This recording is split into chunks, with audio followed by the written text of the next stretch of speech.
A millionaire cries desperately when a poor boy saves his terminally ill daughter's life in the hospital. The boy cured her through prayer, and God heard him. After this day, their lives changed completely. Before we dive into this exciting story, please leave a comment below saying where you're watching from. Your presence means a lot to us. Enjoy this journey of faith and hope. The clock at São Lucas Hospital read 11:47 p.m. when Ricardo Montero walked through the automatic doors of the pediatric ICU for the 1,000th time in the last 6 months. At 43, he had built a business empire valued at 2 billion reais, but all his fortune couldn't buy what he most desired, a cure for his daughter Sophia. Sophia was only 11 years old and fighting a rare and aggressive form of leukemia that didn't respond to any known treatment.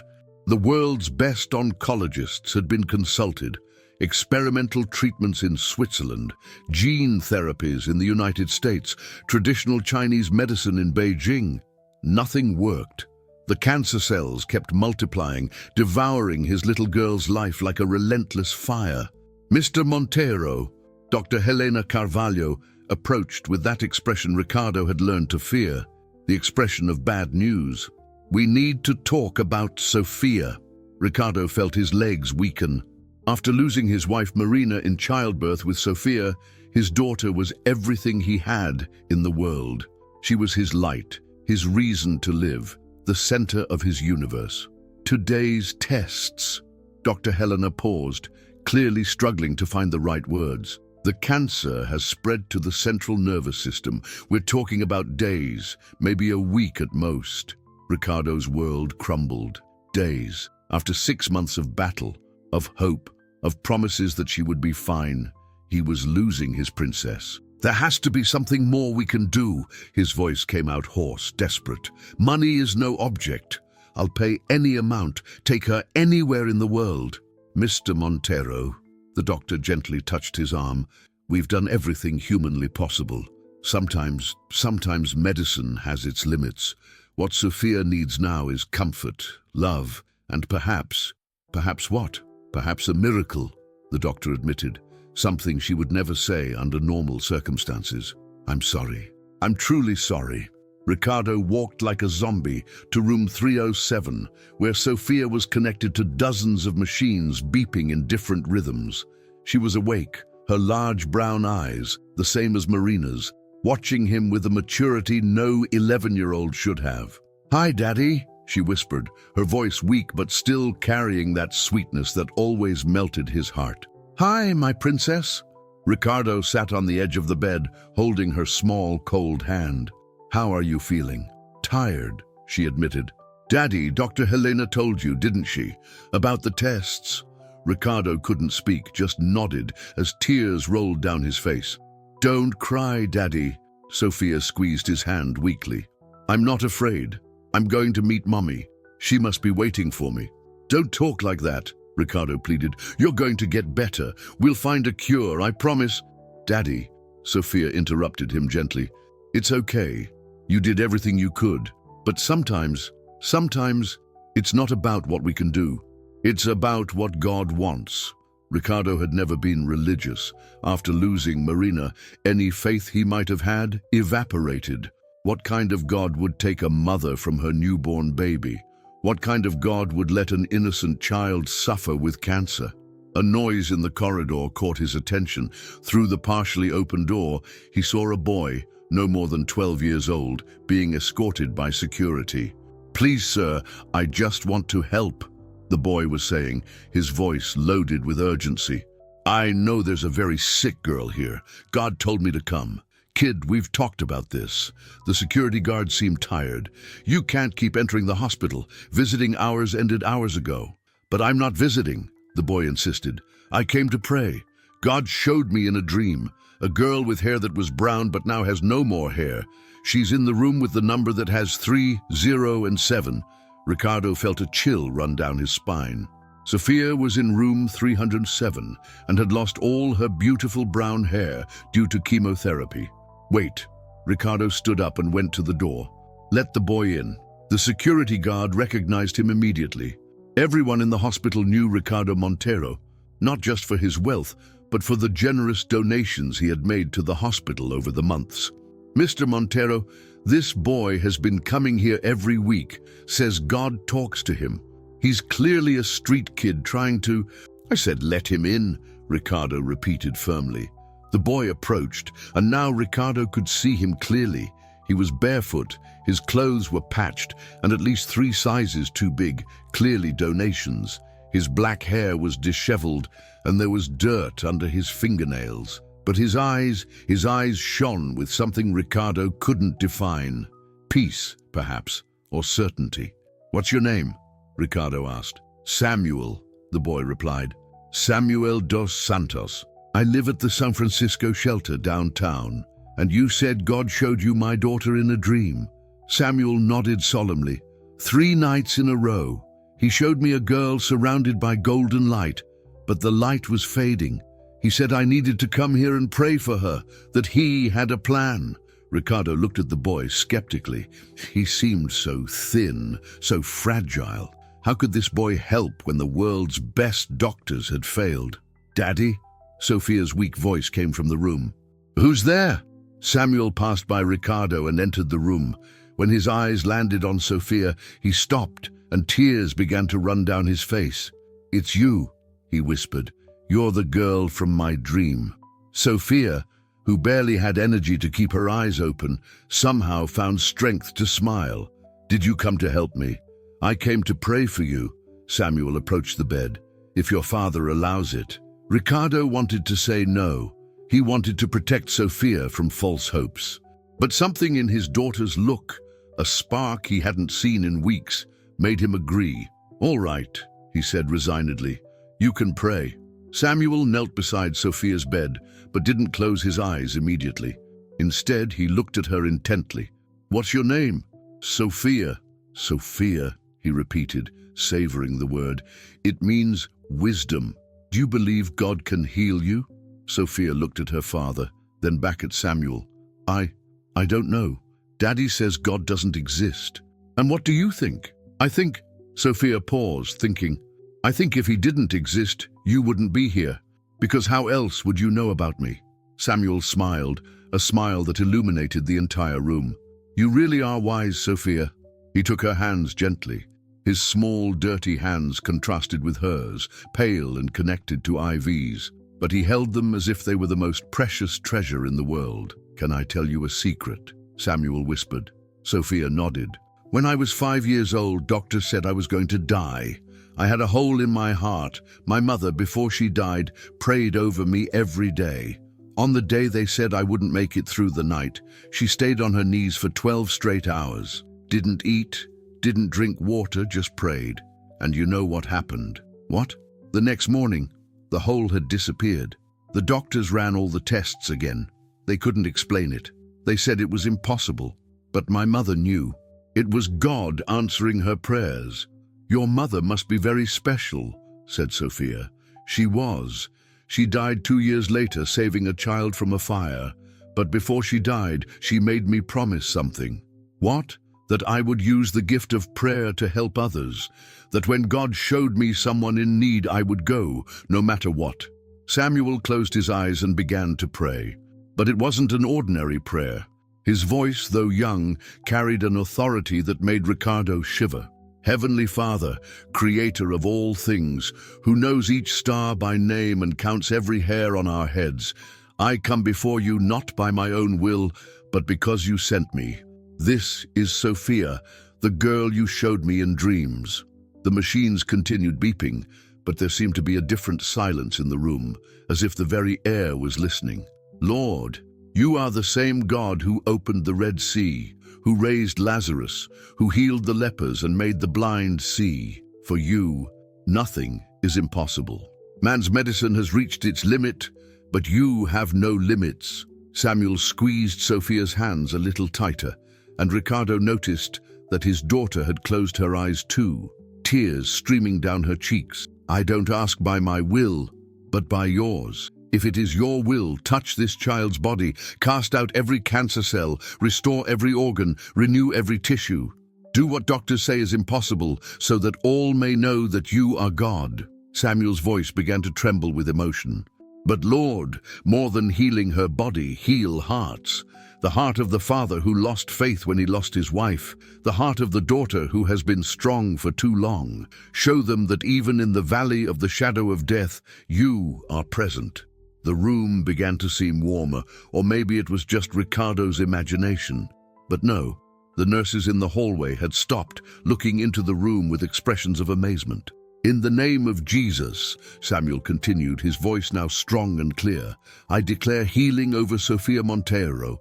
I declare life where there is death, hope where there is despair, faith where there is doubt. Let it be done according to your will, for your glory, so that all may see and believe. When Samuel said amen, something extraordinary happened. Sofia gasped, her eyes opened wide, and color began to return to her cheeks. The machines started beeping frantically, but they weren't emergency alarms. They were readings that didn't make sense. What's happening? Dr. Helena rushed into the room, followed by 3 nurses. I feel different, Sofia said, her voice stronger than it had been in months. I feel warm, but good warm, like when Mommy used to hug me. Dr. Helena checked the monitors, her face becoming increasingly pale. This isn't possible. Her oxygen saturation is at 100%. Blood pressure is normal. Heart rate is... I'm hungry, Sofia suddenly announced.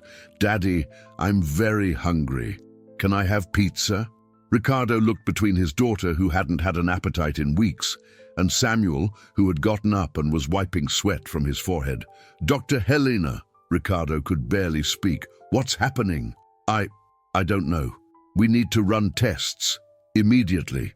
The next 24 hours were a blur of exams, tests, and increasingly perplexed doctors. Ricardo didn't leave Sofia's side, watching in amazement as she showed more energy with each passing hour.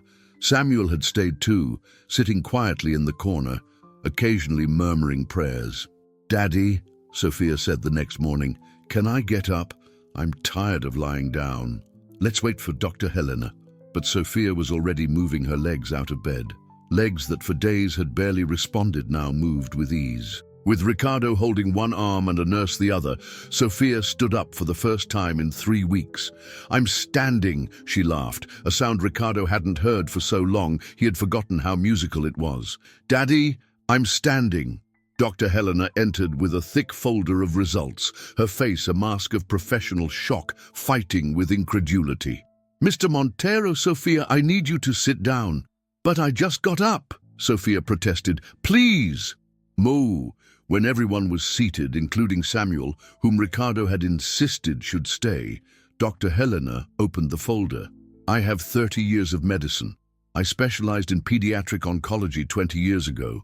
I've seen thousands of cases, some with surprising remissions, but never anything like this.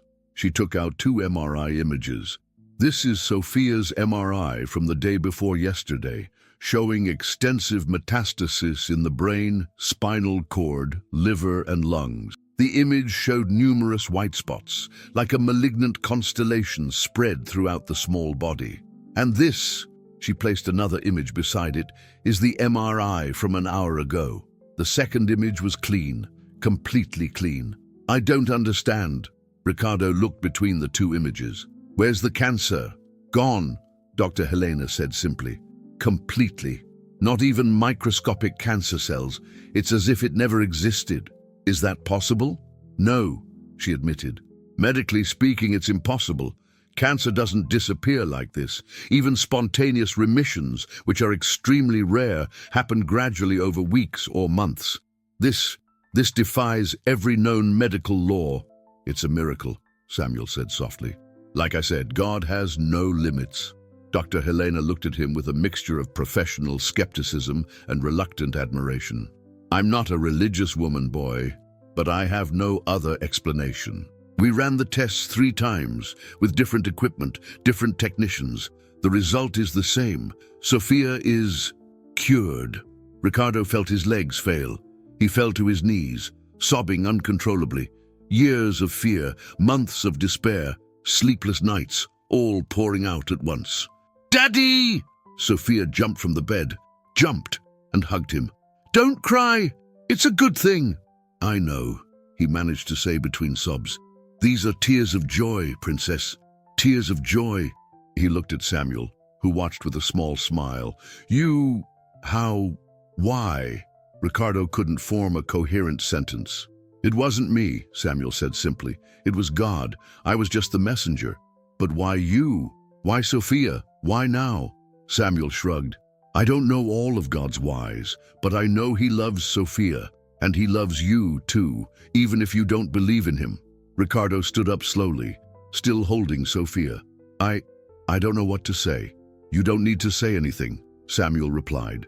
"But if you want to thank God, He's always listening." In the following weeks, while Sophia continued to amaze doctors with her complete recovery, Ricardo found himself obsessed with learning more about Samuel. The boy had changed everything, saved everything, and then simply returned to the shelter as if nothing extraordinary had happened. Ricardo drove to the San Francisco shelter, located in one of the poorest parts of the city. The contrast with the private hospital where Sophia had been treated was shocking. Peeling walls, broken windows patched with cardboard, a persistent smell of mold and despair. "I'm looking for Samuel dos Santos," he told the elderly nun at reception. "Ah, Samuel," Sister Clara smiled. "Our little prophet. He's in the cafeteria, helping serve lunch." "Little prophet? That's what the children call him. Samuel has a special gift. He always knows when someone needs prayer. Sometimes he wakes up in the middle of the night saying God showed him someone who needs help." Ricardo found Samuel serving soup to children even younger than him. When he saw Ricardo, his face lit up.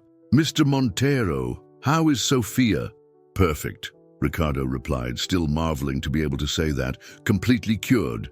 The doctors can't explain it." "God can," Samuel said simply, returning to serve soup. "Samuel, can I talk to you privately?" The boy looked at Sister Clara, who nodded. They went to a small courtyard where some children were playing with a deflated ball. "I want to know about you," Ricardo said. "Your story, how you ended up here." Samuel sat on a broken bench, his feet swinging without touching the ground. "There's not much to tell. My father died before I was born. Work accident. Mom raised me alone until the fire when I was 7. Had no other relatives, so I came here." "How long have you been here?" 5 years. 5 years. Ricardo was shocked. This boy had spent almost half his life in an orphanage. "It's not so bad," Samuel said, seeing his expression. "The sisters are good. We have food, even if it's not much, and I have my friends. And this gift, when did it start? After Mom died, I was so angry at God. Why did He save my heart only to take my mother? But then, one night I had a dream. Mom was in it, all dressed in white, glowing. She said God had a plan for me, that I would be His hands on earth, bringing healing where there was disease, hope where there was despair." Samuel kicked a pebble with his torn sneaker. "At first, I thought it was just a dream, but then I started having other dreams, about people I didn't even know, and when I prayed for them, things happened. Maria, a girl from here, had asthma so severe she almost died every week. I prayed for her, and she never had another attack. João Pedro hadn't walked since birth. I prayed for him for a month, every day. Now he runs faster than me. That's extraordinary. Why aren't you famous? Why isn't the media here?" Samuel laughed, a surprisingly mature sound. "You think anyone would believe? A poor boy from an orphanage saying God uses him to heal people? They'd say it's fraud, that the sisters are trying to get donations. Besides, it's not about fame. It's about faith." Ricardo was silent, processing everything. Then he made a decision that would change 2 lives forever. "Samuel, would you like to live with us, Sophia and me?" The boy looked at him surprised. "You want to adopt me?" "Yes, you saved my daughter. You brought light back into our lives, and I think Sophia would love to have a brother." Samuel was quiet for a long moment, and Ricardo saw tears forming in his eyes. I need to pray about this." "Of course. Take all the time you need." "No, I mean now. I need to ask God." Samuel closed his eyes right there in the courtyard. He was silent for maybe 2 minutes, then opened his eyes with a smile. "God said yes, but He also said it won't be easy. that you'll learn things about faith that will challenge everything you believe. Are you prepared for that? Ricardo thought about Sophia, healthy and laughing at home. After what I've seen, I think I'm prepared for anything. How wrong he was. The adoption process was surprisingly quick. Ricardo's money and influence certainly helped, but the sisters at the shelter were also extremely cooperative, happy that Samuel would have a permanent home. In 6 weeks, Samuel dos Santos became Samuel dos Santos Montero. Sophia's reaction when she found out was pure joy. A brother! I always wanted a brother! She jumped around the house, her renewed energy still surprising Ricardo daily. Samuel, I'll show you your room. Daddy, can he stay in the room next to mine?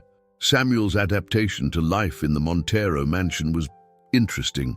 The boy who was used to sharing a room with 20 other children now had a suite larger than the entire floor of the orphanage. On the first night, Ricardo found him sleeping on the floor. The bed is too soft, Samuel explained embarrassedly. I can't sleep. It took weeks for him to get used to basic luxuries. He hid food in his room, a habit from years of not knowing when the next meal would be.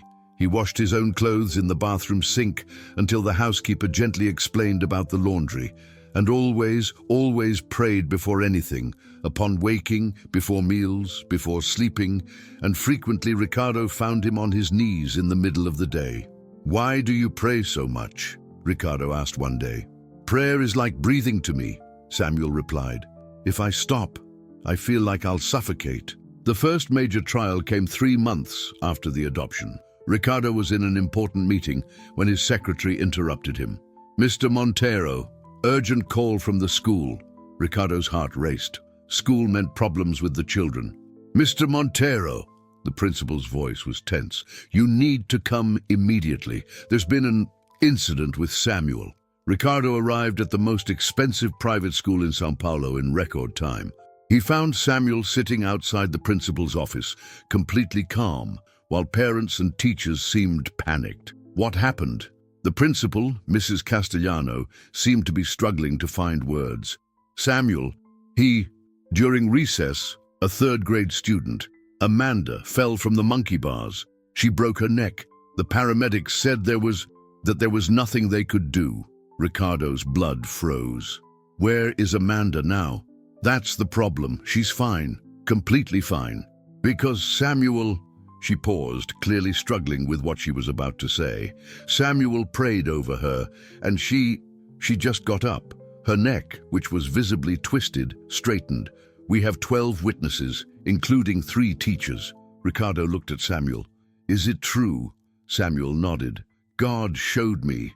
I saw her falling before it happened. I tried to warn them, but nobody heard me. So when she fell, I knew what to do. Mr. Montero, the principal continued, some parents are disturbed. They're saying things about witchcraft, about dangerous influences. Others are calling it a miracle and want Samuel to pray for their children too. It's chaos.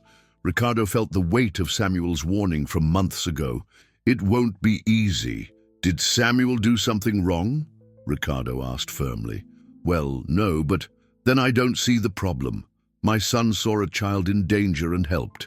The method may be unconventional, but the result speaks for itself. Mr. Montero, you need to understand. We have parents threatening to remove their children from school if Samuel continues here. Others threatening to sue if we don't give them access to him for their sick children. It's an impossible situation. Ricardo looked at Samuel, who watched him with those eyes too wise for his age. What do you want to do? He asked the boy. I want to stay with Sophia, Samuel said simply. But if my presence is causing problems, I can study at home. No. Sophia appeared in the hallway, having clearly escaped from her own classroom. If Samuel leaves, I leave too. He's my brother. Family stays together. Mrs. Castellano sighed. Maybe it's better to give things time to calm down. Homeschooling temporarily, until we find a solution.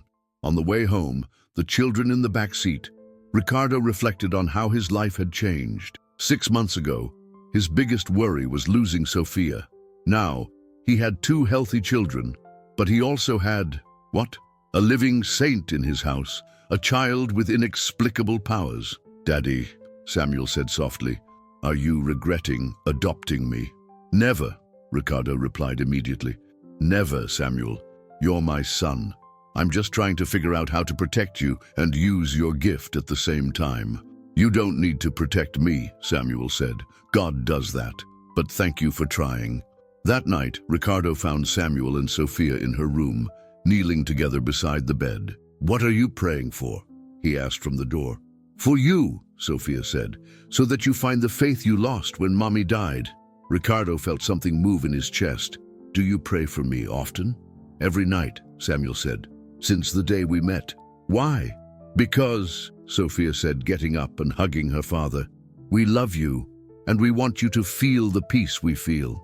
6 months passed. Samuel and Sophia were being homeschooled by private tutors, and life had found a new rhythm. But the story of the miracle boy had spread, and more people appeared at the Montero's door, begging for prayers. Ricardo had hired extra security and established strict rules. Samuel would only pray for people on Wednesdays, for 2 hours, and only truly critical cases. Even so, the lines were enormous. The first person to arrive on a Wednesday morning was Carlos, a 40-year-old man with amyotrophic lateral sclerosis. His wife, Maria, pushed his wheelchair, tears already streaming down her face before they even reached the door. "My husband was an electrician," she explained to Ricardo while they waited. "He was always strong, active. In 2 years, he's lost almost all movement. Doctors say in 6 months he won't even be able to breathe on his own." Carlos tried to speak, but only incoherent sounds came out. His frustration was palpable, a clear mind trapped in a body that no longer obeyed. Can I just touch him?" Samuel asked Maria gently. She nodded, and Samuel placed his hands on Carlos's shoulders. The man looked directly into the boy's eyes, and for a moment, Samuel saw not the disease, but the soul. A man who had dedicated his life to lighting other people's homes, now in complete darkness. "Lord," Samuel prayed, "this man brought light to so many homes. Don't let his own light be extinguished. Give him back the ability to serve, to love, to live." Nothing happened immediately. Carlos remained in the wheelchair, still unable to speak clearly, but Maria noticed something different in his eyes, a peace she hadn't seen in months. 3 days later, Maria called crying, "He moved his finger! Please come see!" When they arrived at the couple's simple house, they found Carlos sitting at the kitchen table, his fingers moving slowly but deliberately. "Thank you," he managed to articulate, each word a tremendous effort, but clear. "It's impossible," the family doctor said when he arrived. "Amyotrophic lateral sclerosis doesn't regress." "Never. But it's happening," Maria insisted. "Every day he improves a little more." Samuel observed in silence. There was something different about this healing. It was gradual, progressive, as if the body was relearning to function day by day. The second person, that unforgettable Wednesday, was Anna, a 22-year-old with terminal cervical cancer. Her parents, simple farmers from the countryside, had sold everything to pay for her treatment, but doctors had given up. "She's our only daughter," her father João said with a broken voice. "We tried everything, spent everything. If she dies, we'll die with her." Anna was so weak she could barely lift her head. Samuel knelt beside the chair where she was sitting. "Anna," he said softly, "can I pray with you?" She nodded weakly. "Heavenly Father," Samuel began, "Anna is your beloved daughter. Her body is being attacked, but her soul shines with your light. If it is your will, remove this disease. Give her the chance to use her life for your glory." This time, something visible happened.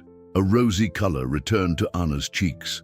Her eyes, which had been opaque, came to life. "I'm thirsty," she said, her voice stronger than it had been in weeks. 2 weeks later, Anna's tests showed a significant reduction in the tumor. In a month, there was no more sign of cancer in her body.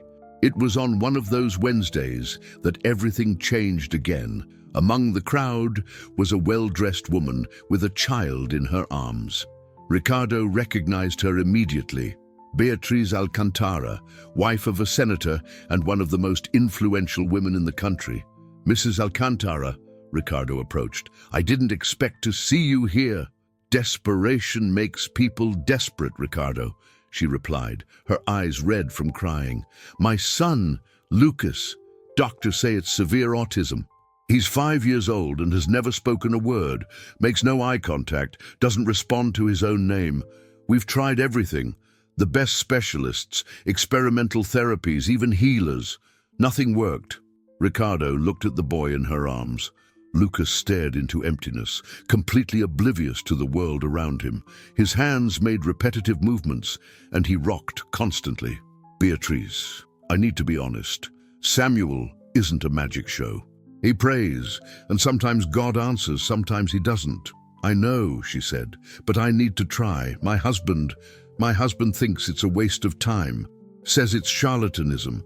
But a mother knows when her child is trapped inside himself. I see it in his eyes. He's there. He just can't get out. When her turn came, Samuel studied Lucas for a long moment. The boy didn't even register his presence, continuing his repetitive movements. He's locked inside, Samuel said softly, like a door that was closed from the inside and the key thrown away. But the key still exists. Can you help him? Beatrice pleaded. I don't know. But I'll try. Sometimes God shows us that what the world calls limitation, he calls difference. Samuel placed his hands on Lucas's head and began to pray. But this time, it was different. He prayed for almost 20 minutes, sweat running down his face, his body trembling with effort. Lord, he said, this boy is yours. You created him perfect in your image. What man calls defect, you can transform into purpose. Open the door of his mind. Let light enter where there is darkness. Allow him to connect with the world, but preserve what makes him special. During the prayer, Lucas stopped rocking. His repetitive movements ceased. For the first time in 5 years, he was completely still. Suddenly, Lucas blinked, then blinked again. His eyes, which had been empty, focused on Samuel. Hi, Lucas said clearly, his first word. Beatrice almost dropped her son from shock. Lucas, you spoke. Mommy, Lucas said, turning to look directly into her eyes for the first time in his life. Mommy, I'm hungry. What followed was chaos. Beatrice was sobbing, hugging Lucas, who now responded to her touch. People in line were filming, screaming about miracles. Samuel had fainted, and Ricardo had to carry him inside. Are you okay? Sophia asked anxiously as they placed Samuel on the couch. I am, he murmured. But that was difficult. There was something different about Lucas. It wasn't illness. It was as if someone had purposely locked his mind, but also as if that prison had a purpose. God showed me that Lucas will use his difference to help other people like him. What do you mean? I don't know exactly.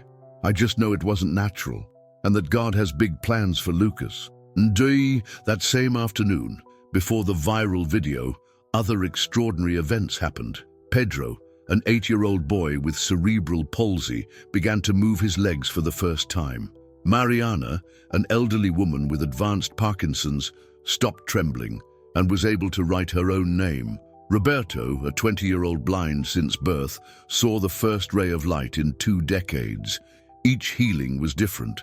Some instantaneous, others gradual, some complete, others partial but significant. What they all had in common was that they changed not just the body, but the spirit of the person touched. The video of Lucas's healing went viral within hours. Miracle Boy was trending worldwide. The Montero mansion was besieged by reporters, desperate people, and even Vatican representatives wanting to investigate. We have to get out of here, Ricardo said, watching the growing crowd at the gates. This is getting out of control. But the situation had already become a media circus.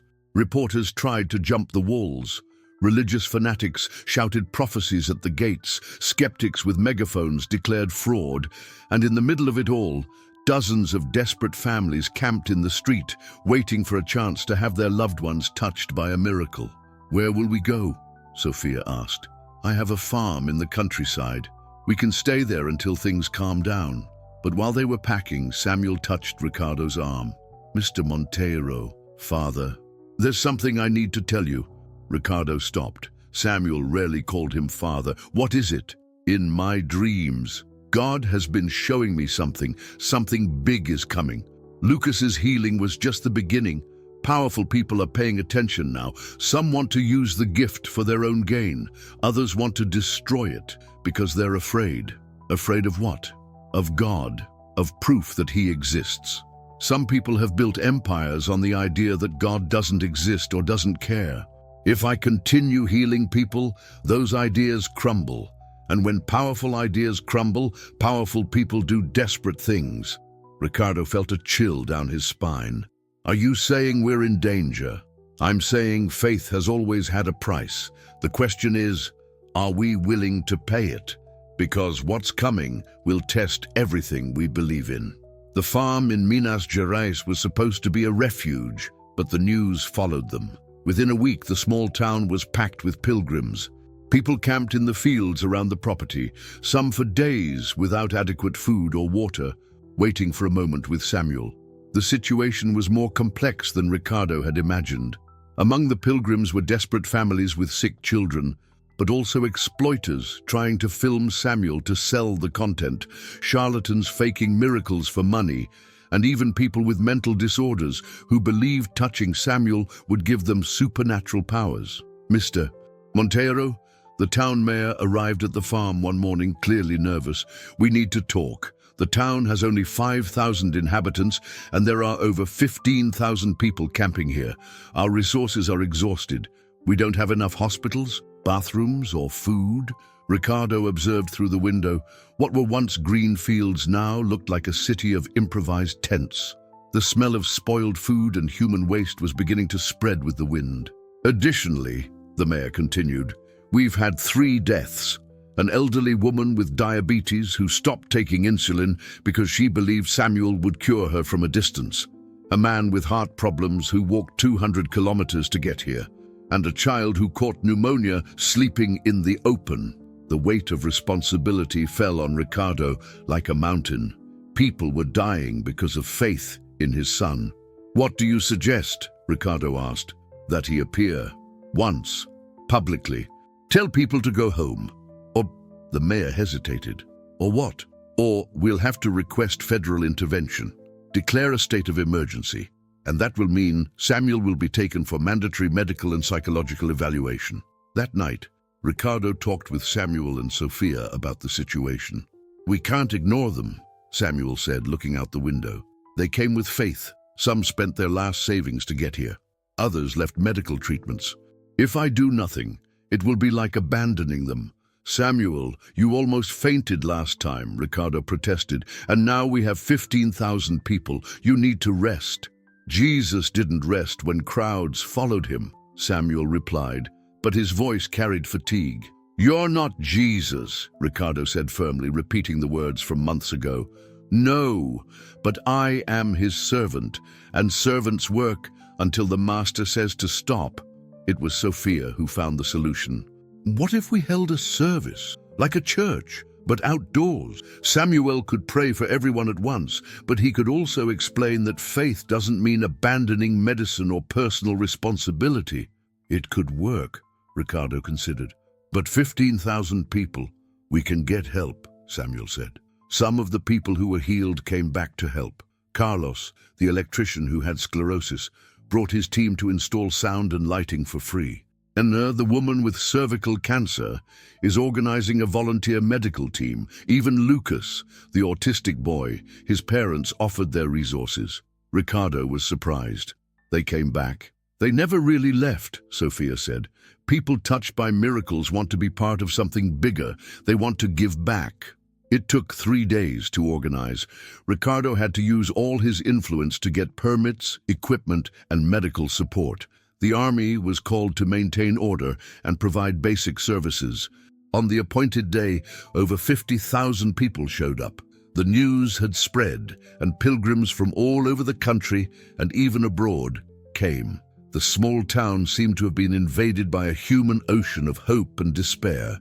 Samuel, at only 12 years old, stood before the crowd without fear, but Ricardo could see the tension in his young shoulders. "I didn't come to bring show or spectacle," he said, his voice amplified by the speakers Carlos had installed. "I came to bring a message. God is real. He hears, he cares. And sometimes, when it is his will, he heals." A woman in the crowd shouted, "Heal my son! He has cancer!" Samuel gently raised his hand. "I know many came here desperate.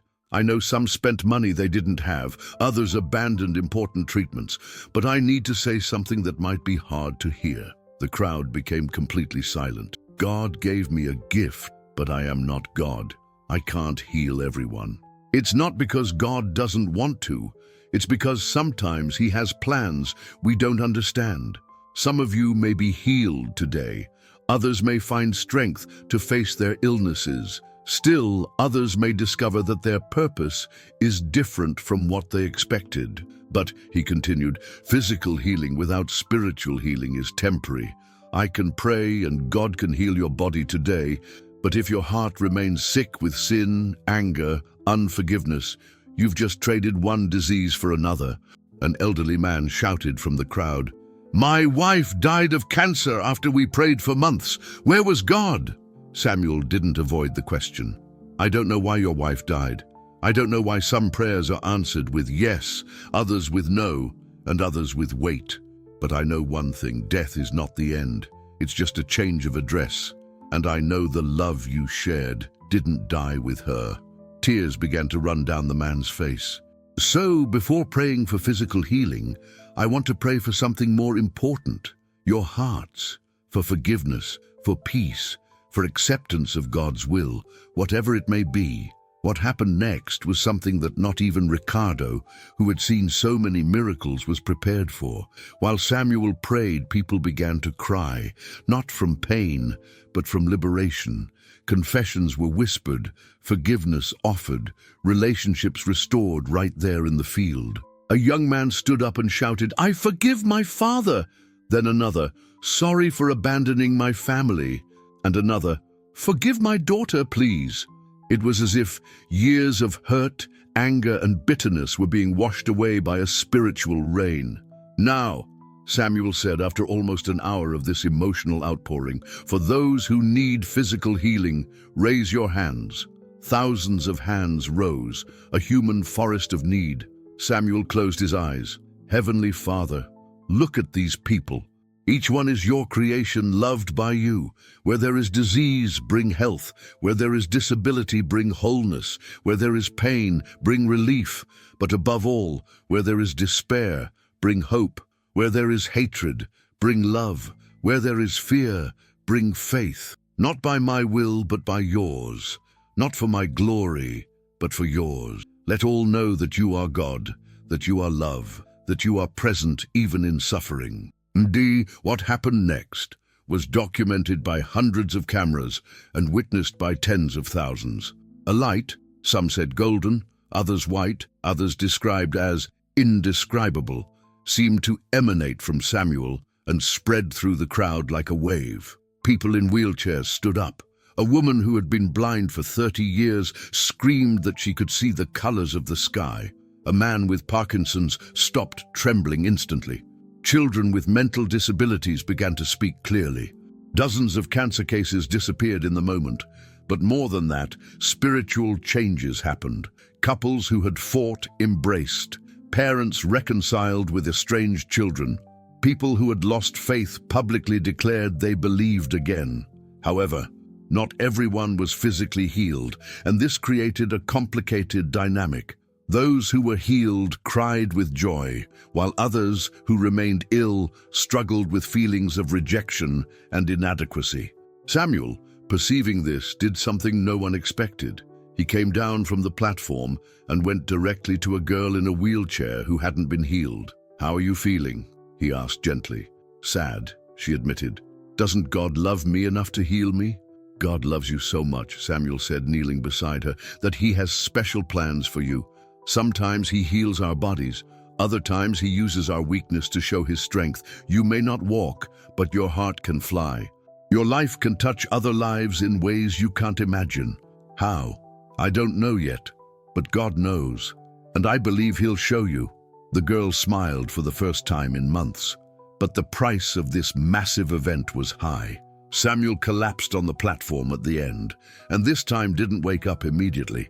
His small body had been a channel for power that seemed beyond human capacity. "He's breathing," the medical team confirmed, "but it's like he's in a deep coma. All vital signs are stable, but he doesn't respond to stimuli." Ricardo carried Samuel into the farmhouse, his heart broken. Sophia followed, tears streaming down her face. "He gave too much," she whispered. "He gave everything of himself." Outside, the crowd didn't disperse. People who were healed were testifying, sharing their stories. Those who weren't physically healed were talking about the spiritual and emotional changes they experienced. Medical teams documented cases that defied scientific explanation, but in the room where Samuel lay, there was only silence and prayer. "God," Ricardo prayed desperately, "don't take him now. He's just a child. He did everything you asked. Please." It was the beginning of the longest night of their lives. Samuel remained in a coma for 3 days. The best doctors were called, but no one could explain his condition. His vital signs were stable, but he simply wouldn't wake up. "It's as if he gave so much of himself that there's nothing left," a neurologist explained. Ricardo didn't leave Samuel's bedside. Sophia stayed too, holding her brother's hand and praying constantly. "Why would God allow this?" Ricardo asked in frustration. "Samuel was only doing his will." "Maybe," Sophia said wisely, "God is teaching something to all of us, that even miracles have a cost, that Samuel is human, not divine." It was on the 3rd night that Ricardo, exhausted and desperate, did something he hadn't done since Marina's death. He prayed. "God," he began awkwardly, "I don't know if I'm doing this right. I haven't prayed in years. I was angry at you for taking Marina. But you gave me Sophia back. You gave me Samuel. Please don't take him now. He's just a boy. He has so much still to do. If you need something in exchange, take everything I have. My money, my company, everything. Just please bring Samuel back." Ricardo felt a hand on his shoulder. He turned, expecting to see a nurse, but there was no one. Still, the sensation of the hand remained, warm and comforting. "Marina?" he whispered. A gentle breeze passed through the room, despite the windows being closed, and then he heard, not with his ears, but with his heart, "Have faith." At that moment, Samuel opened his eyes. "Father?" His voice was hoarse but clear. "Samuel!" Ricardo and Sophia hugged him. "You came back." "I never left," Samuel said softly. "I was somewhere else, with Mom, with Marina, with Grandma. They were showing me things." "What things?" "The future, what I still need to do. And Father, you prayed. I heard your prayer." Ricardo felt tears streaming down his face. "I prayed, and God heard. He always hears. Sometimes the answer is yes, sometimes it's no, sometimes it's wait. This time it was yes." Samuel's recovery was quick, but something had changed. The boy who before seemed to carry the weight of the world now seemed lighter, more at peace. "I learned something important," he told Ricardo and Sophia a few days later. "I don't need to heal everyone. I don't need to carry all the world's pain. My job is to be obedient, not to be God." "And did you learn anything else?" Sophia asked. "Yes," Samuel smiled. "I learned I have the best family in the world. A father who learned to pray again, and a sister who never stopped believing." A year passed. Samuel, now 13, had found balance. He still prayed for people, but in a more structured, sustainable way. Ricardo had created the Miracles Foundation, which not only facilitated prayer sessions, but also provided medical and social assistance to those in need. It was then that the letter arrived that would change everything again. "It's from the Pope," Ricardo said incredulously, holding the envelope with the Vatican seal. The letter was an invitation. Pope Francis wanted to meet Samuel personally. "Are we going to Rome?" Sophia asked excitedly. "It looks like it," Ricardo replied, still processing. The trip to the Vatican was surreal. Samuel, the boy who 2 years ago slept on the streets, now walked through the sacred corridors of the Holy See. Pope Francis received them not in the Great Hall, but in his private office. He was an older man with kind eyes and a warm smile. "Samuel," he said in Portuguese with an Argentine accent, "I've heard a lot about you." "Your Holiness," Samuel replied respectfully. "Please call me Francisco. After all, we share something in common. We both serve the same God." They talked for hours. The Pope asked deep questions about Samuel's experiences, about his faith, about how he discerned when and for whom to pray. "You know," the Pope finally said, "the Church has been careful about modern miracles. Many charlatans, many false promises, but there's something genuine about you." "I'm not special," Samuel insisted. "I'm just an instrument." "Exactly," the Pope smiled. "That's what makes you special. You understand it's not about you." Before they left, the Pope blessed all three of them, but for Ricardo, he had special words. "You lost faith when you lost your wife," Francisco said gently, "but God used your son to bring you back. Sometimes he works through children because they still believe in the impossible." Back in Brazil, something had changed in Ricardo. The Pope's blessing, Samuel's journey, everything had culminated in a profound transformation. He began attending church, something he hadn't done in decades. He began praying regularly, not just in desperation, but in gratitude. "You've changed, Father," Sophia observed one day. "We've all changed," Ricardo replied. "Samuel taught us something important, that faith isn't about getting what we want. It's about trusting, even when we don't understand." When Samuel turned 15, they faced their biggest challenge. A group of skeptics, led by a famous militant atheist named Dr. Carlos Mendez, publicly challenged Samuel to heal randomly selected patients under controlled laboratory conditions. "If he's real," Mendez declared on national television, "let him prove it under scientific scrutiny." The pressure was immense. Accepting could expose Samuel to ridicule if he failed. Refusing would be seen as admission of fraud. "What do you want to do?" Ricardo asked Samuel. "Pray about it," was the predictable answer. 3 days later, Samuel announced his decision. "I'll accept, but with one condition. Dr. Mendez has to be present at each prayer." Mendez agreed, clearly seeing this as an opportunity for more exposure. The test was set up in a hospital in São Paulo. 5 patients were randomly selected: a woman with multiple sclerosis, a man with terminal kidney disease, a child with cerebral palsy, a teenager with bone cancer, and an elderly woman with advanced Alzheimer's. The cameras were rolling. Independent doctors documented each condition. Dr. Mendez watched with barely disguised skepticism. Samuel began with the woman with multiple sclerosis. He prayed for 10 minutes. Nothing happened visibly. He moved to the man with kidney disease, prayed again. Again, nothing obvious.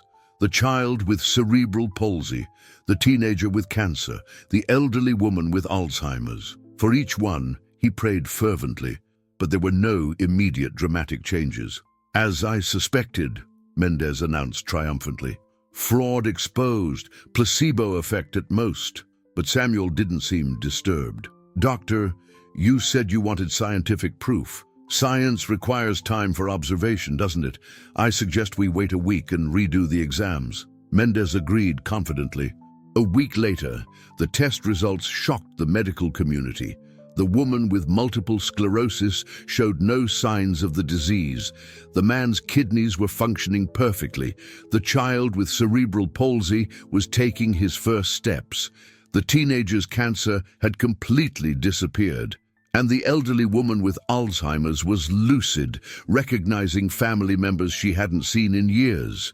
"This is impossible," Mendez stammered, looking at the results. "There must be an error in the exams." "We did them 3 times, the chief physician said, "with different equipment. The results are consistent." Mendez was silent for a long moment. Then, to everyone's surprise, he began to cry. "My daughter," he whispered. "My daughter has cystic fibrosis. Doctors say she won't reach 20. I became an atheist when I realized that no amount of prayer would save her. But if this is real..." Samuel approached him gently. Can I meet your daughter?" What followed was one of the most touching moments Ricardo had ever witnessed. Mendez, the militant atheist, took Samuel to meet his 16-year-old daughter, Lucia. Samuel prayed for her, but did more than that. He prayed with Mendez. "I don't know how to pray," Mendez admitted. "Just talk to God like you would talk to a father," Samuel suggested, "with honesty, even if it includes anger." "God," Mendez began hesitantly, "I've been angry at you for so long. But if you're real, if you can heal my Lucia, please, she's all I have." 2 weeks later, Lucia Mendez was discharged from the hospital. Her lungs, which had been failing, were functioning normally. Cystic fibrosis, a genetic disease considered incurable, had simply disappeared. Dr. Carlos Mendez became one of Samuel's biggest defenders, not promoting religion, but admitting there were forces beyond current scientific understanding. Years passed.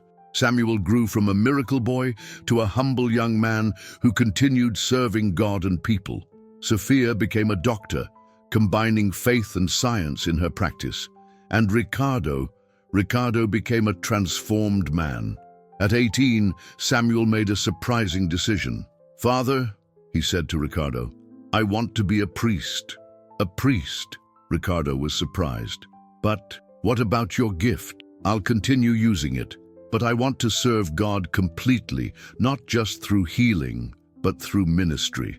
I want to teach others about God's love, not just demonstrate it through miracles." Ricardo felt a mixture of pride and sadness. His boy was choosing a path of complete service. "And," Samuel continued, "I want your blessing." "You've always had it," Ricardo said, embracing his son. Seminary wasn't easy for Samuel. Some saw him as a celebrity, others as a threat to traditional hierarchy. But Samuel remained humble, studious, dedicated.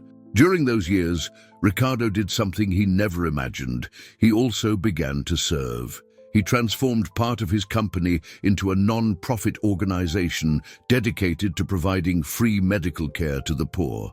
The Marina and Samuel Foundation, named in honor of his late wife and his miraculous son.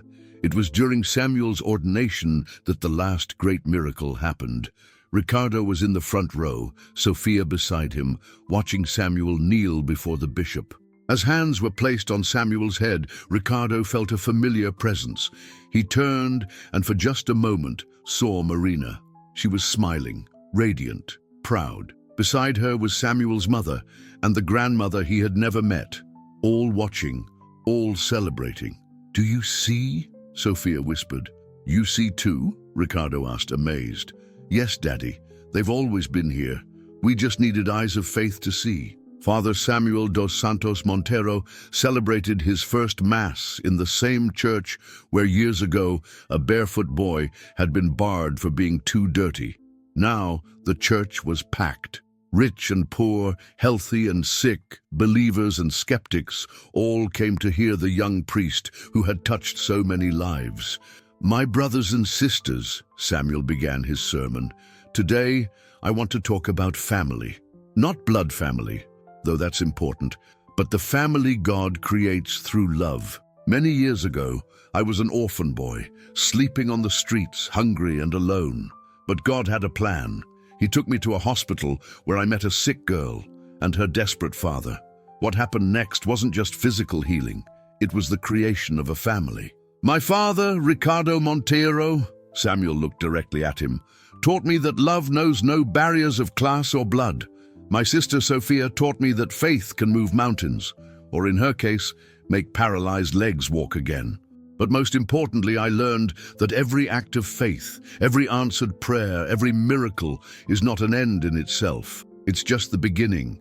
The real miracle is the love that grows afterward, the forgiveness that blossoms, the hope that spreads."